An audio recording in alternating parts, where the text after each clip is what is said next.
وَلَقَدْ يَسَّرْنَا الْقُرْآنَ لِلذِّكْرِ فَهَلْ مِن مُّدَّكِرٍ۔ آج انشاءاللہ تعالی ہم سورۃ الانعام کی آیت نمبر 141-42 پڑھتے ہیں اور اس کو سمجھنے کی کوشش کرتے ہیں۔ اعوذ باللہ من الشیطان الرجیم، بسم اللہ الرحمن الرحیم۔ وَهُوَ الَّذِي أَنشَأَ جَنَّاتٍ مَّعْرُوشَاتٍ وَالنَّخْلَ وَالزَّيْتُونَ وَالرُّمَّانَ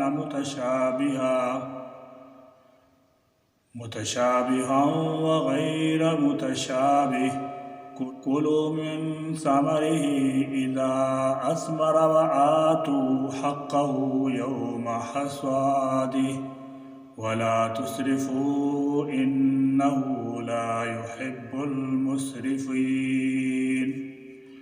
وهو اور وہی اللہ ہے، الذی جس نے انشأ پیدا فرمائے، جنات باغ، معروشات چھتریوں پر چڑھائے ہوئے، وغیر اور بغیر معروشات چھتریوں پر چڑھائے ہوئے۔ معروشات کا مادہ عرش سے ہے، جس کے معنی بلند کرنے اور اٹھانے کے ہیں۔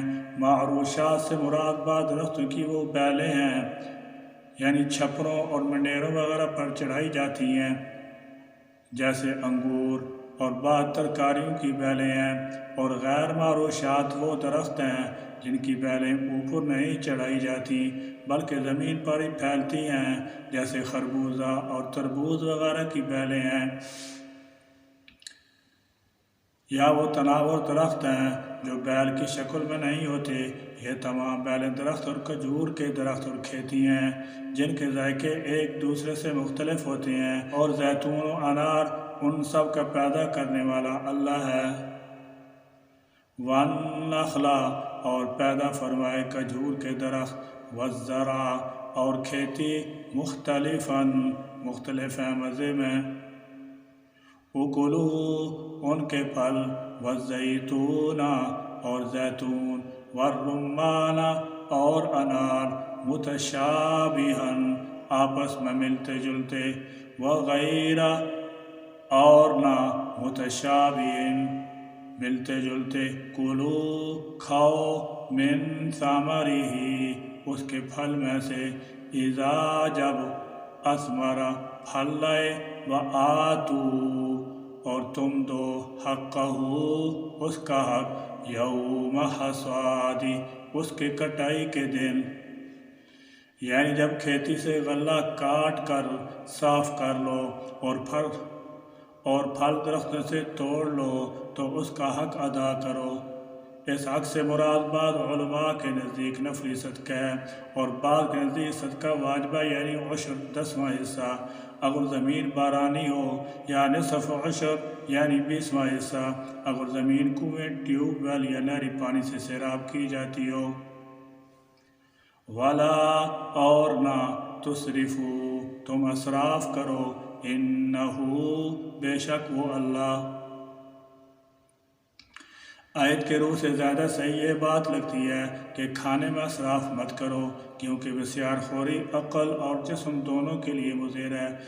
اسراف کے یہ سارے مفہوم اپنی اپنی جگہ درست ہیں، اس لیے ساری مفہوم مراد ہو سکتے ہیں۔ دوسرے مقامات پر اللہ تعالیٰ جل شانہ نے کھانے پینے میں بھی اسراف سے منع فرمایا ہے، جس سے واضح ہے کہ کھانے پینے میں بھی اعتدال بہت ضروری ہے، اور اس سے تجاوز اللہ تعالیٰ جل شانہ کی نافرمانی ہے۔ آج کل مسلمانوں نے اس اسراف کو اپنی عمارت کے اظہار کی علامت بنا لی ہے۔ فَإِنَّا لِلَّهِ وَإِنَّا إِلَيْهِ رَاجِعُونَ اس لیے اسراف کسی چیز میں بھی پسندیدہ نہیں ہے، ہر چیز میں اعتدال اور میانہ روی مطلوب و محبوب ہے، اور اسی کی تاکید کی گئی ہے۔ لا يحب نہیں پسند کرتا، المسرفین اسراف کرنے والوں کو۔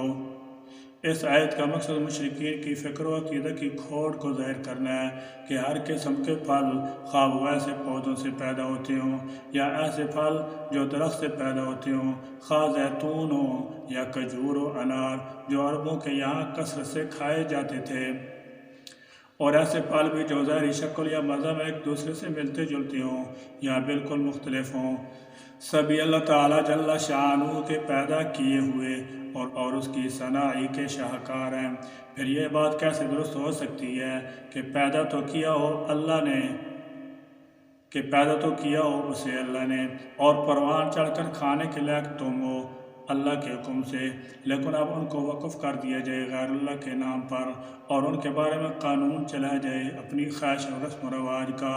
اس لیے صحیح طریقہ یہ ہے کہ یہ تمام پھل اللہ تعالیٰ جل شانہ کی پیدا کی ہوئی ہیں، اللہ نے انہیں انسانوں کے لیے حلال کیا ہے۔ اس لیے جب تک اللہ کی طرف سے کوئی ممانعت کا سبب نہ ہو، جیسے نشاور ہونا یا مہلک اور جان لیوا ہونا، انہیں کھایا کرو، البتہ دو باتوں کا لحاظ رہے۔ ایک یہ کہ جب کھیت کی کٹائی ہو، اس کا پھل توڑا جائے تو اس کا حق ادا کیا جائے۔ حضرت عبداللہ بن عباس رضی اللہ تعالیٰ عنہ اور حضرت انس رضی اللہ تعالیٰ عنہ وغیرہ کے نزدیک اس سے کھیتوں اور پھلوں کی زکوٰۃ مراد ہے، جو بارش کے پانی سے سیراب ہونے کی صورت میں 10% واجب ہوتی ہے، اور اگر کنویں وغیرہ سے سیراب کیا جائے یا نہر کے پانی سے سیراب کیا جائے تو 20واں حصہ ہے۔ اور دوسری رائے یہ ہے کہ اس میں نفلی صدقہ مراد ہے کہ کھیتی کٹنے اور پھل کے توڑے جانے کے موقع پر جو غربا آ جائیں ان کا کچھ تعاون کر دیا جائے۔ اس روایت کو اس بات سے تقویت پہنچتی ہے کہ یہ پوری صورت مکہ مکرمہ میں نازل ہوئی اور زکوٰۃ مدینہ میں فرض کی گئی تھی۔ اگر یہ آیت زرعی پیداوار کی زکوٰۃ سے متعلق ہو تو اس سے احناف کے اس موقف کو تقویت پہنچتی ہے کہ زمینی پیداوار کی مقدار کم ہو یا زیادہ، اس میں عشر واجب ہے، اور پیداوار دیر پا ہو یا جلدی خراب اور ختم ہونے والی جیسے سبزیاں یا بعض پھل، سب میں زکوٰۃ ادا کرنی ہوگی۔ اس لیے کہ یہاں مدرک پھل میں زکوٰۃ واجب قرار دی گئی ہے۔ اس آیت سے یہ نکتہ بھی واضح ہوتا ہے کہ زکوٰۃ کا حکم پیداوار کی کٹائی کے دن ہی سے متعلق ہوتا ہے۔ اس سے پہلے جو مال ضائع ہو گیا اس پر زکوٰۃ واجب نہیں، اور اگر کٹائی کے بعد زکوٰۃ ادا کرنے میں تاخیر کی اور کچھ مال ضائع ہو گیا تو زکوٰۃ پیداوار کی شرح کے لحاظ سے واجب ہوگی۔ دوسرا حکم یہ دیا گیا کہ غربا کو دینے میں بھی فضول خرچی نہیں ہونی چاہیے، یعنی صدقہ میں بھی ایسی بے اعتدالی نہ ہو کہ خود پھر دوسروں کے سامنے دس سے سوال پھیلانا پڑے۔ اور اسراف کے بھی کئی پہلو ہیں، مثلا ایک شخص فرض شدہ زکوٰۃ سے زیادہ دینا چاہتا ہے تو بلا شبہ یہ ایک بہت اچھا عمل ہے اور نیکی کا کام ہے، مگر اتنا بھی زیادہ نہ دے کہ خود محتاج ہو جائے، جیسے کہ رسول اللہ صلی اللہ تعالیٰ علیہ وسلم نے وضاحت فرما دی ہے کہ افضل صدقہ وہ ہے جس کے بعد آدمی خود محتاج نہ ہو جائے۔ اسراف کی دوسری شکل یہ ہے کہ کسی گناہ کے کام میں یا غیر ضروری کام میں خرچ کر دے، ایسے کاموں میں تھوڑا سا خرچ کرنا بھی گناہ ہے۔ تیسری صورت یہ ہے کہ اپنی ذات پر ضرورت سے زیادہ خرچ کرے۔ غلط اسراف کی جتنی صورتیں ہیں سب ناجائز ہیں۔ وَمِنَ الْأَنْعَامِ حَمُولَةً وَفَرْشًا كُلُوا مِمَّا رَزَقَكُمُ اللَّهُ وَلَا تَتَّبِعُوا خُطُوَاتِ الشَّيْطَانِ إِنَّهُ لَكُمْ عَدُوٌّ مُّبِينٌ۔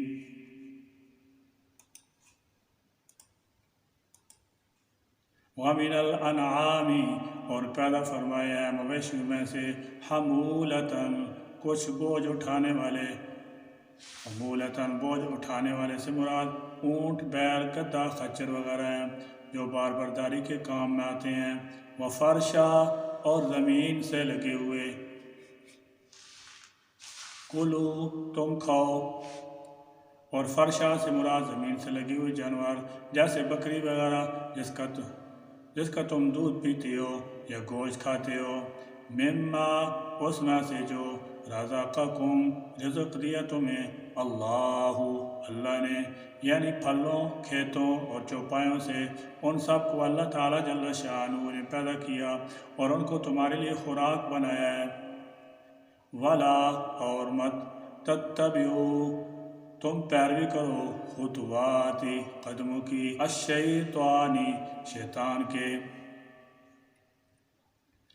جس طرح مشرکین اس کے پیچھے لگ گئے اور حلال جانوروں کو بھی اپنے اوپر حرام کر لیا، گویا اللہ کی حلال کردہ چیز کو حرام یا حرام کو حلال کر لینا یہ شیطان کی پیروی ہے۔ انہو بے شک وہ لکم تمہارے لیے عدوٌ دشمن ہے، مبین کھلم کھلا۔ آیت میں شیطان کے قدموں پر چلنے کا مطلب یہ ہے کہ ان کی حلت و حرمت اور ان کے کھانے یا نہ کھانے کے متعلق تم خود ہی اپنی طرف سے ضابطے نہ بنا ڈالو، جیسے کہ مشرکین مکہ کے بارے میں ایسی کئی صورتیں مذکور ہو چکی ہیں، یعنی اللہ تعالیٰ جل شانہ نے حلال و حرام اور ان کے کھانے یا نہ کھانے پر پابندیاں عائد کرنے والے اور ایجاد کرنے والے سب لوگوں کو شیطان قرار دیا ہے، اور ایسے لوگوں کی باتیں ماننے والوں کو شیطان کے پیروکار۔ یا اللہ ہم کو اسلام پر استقامت اور ایمان پر خاتمہ نصیب فرما اور شیطان کے پیچھے چلنے سے بچا۔ یا اللہ دشمنان دین کی طرف سے جو ایذائیں اہل حق کو دی جا رہی ہیں ان کا خاتمہ فرما اور فلسطین کی مجاہدین کی مدد فرما، مسجد اقصی کی حفاظت فرما۔ یا اللہ اہل حق کو کامیابی نصیب فرما اور اہل باطل کو ذلت و رسوائی نصیب فرما، آمین یا رب العالمین۔ وآخر دعوانا ان الحمد للہ رب العالمین۔